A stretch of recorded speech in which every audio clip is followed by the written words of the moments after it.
नमस्कार। और हम भोजपुरी गायक कृष्णा बिहारी और आप लोगों के बीच आज बहुत ही सुंदर एक लोकगीत लेके आयल बानी हम। तो एगो पत्नी अपना पति से का कहती है, देखिए का भाव बा। मेरा प्रीतिया के पियर बा कैले परदेसी प्रीतम न पा,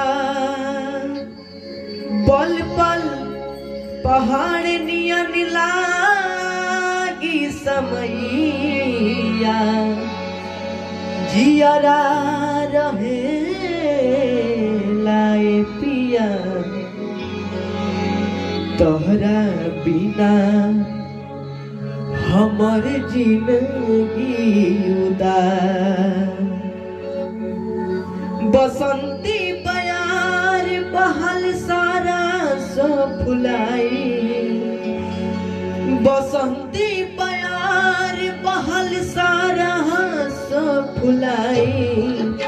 ए हो पिया काहे बड़ा तू बुलाए, ए हो पिया काहे बड़ा तू बुलाए। आइला न तू तहर चिट्ठी बयाइल, आइला न तू तहर चिट्ठी बयाइल। ए हो पिया काहे बड़ा तू बुलाइल, ए हो पिया काहे बड़ा तू बुलाइल। वही में पत्नी अपने पति से कितना व्याकुलता का कहता है, व्याकुल बाड़ी पत्नी तो का भगवान अलगा तो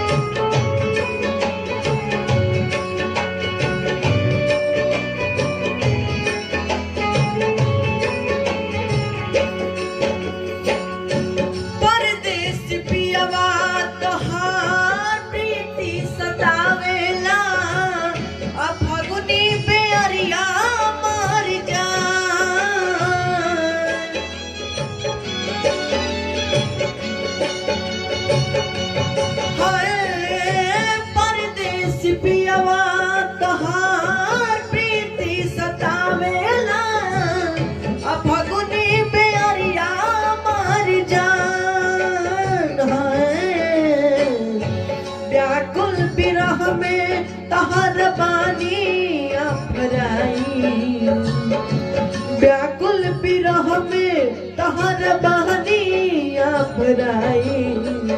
ए हो पिया काहे बड़ा तू बुलाए, ए हो पिया काहे बड़ा तू बुलाए।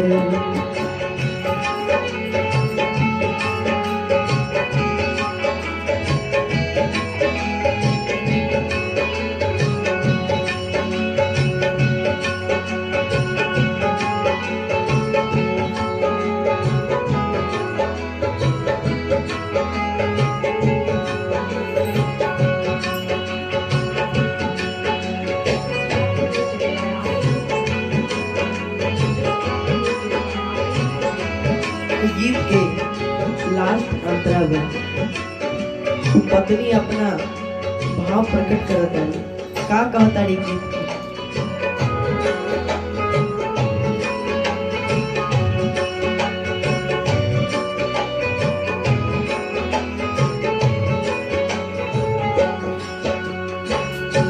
विनय बिहारी पवन पतिया बिचारी आशीष के लसोरा हो सिंगार।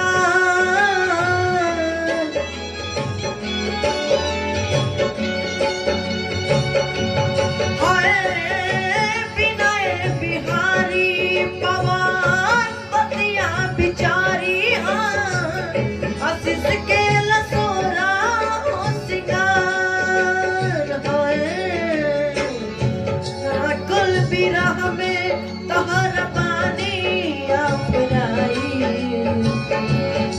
व्याकुल विरह में तहर बानी अपराए ए हो पिया काहे बड़ा तू भुलाए ए हो पिया काहे बड़ा तू भुलाए ए हो पिया काहे बड़ा तू भुलाए।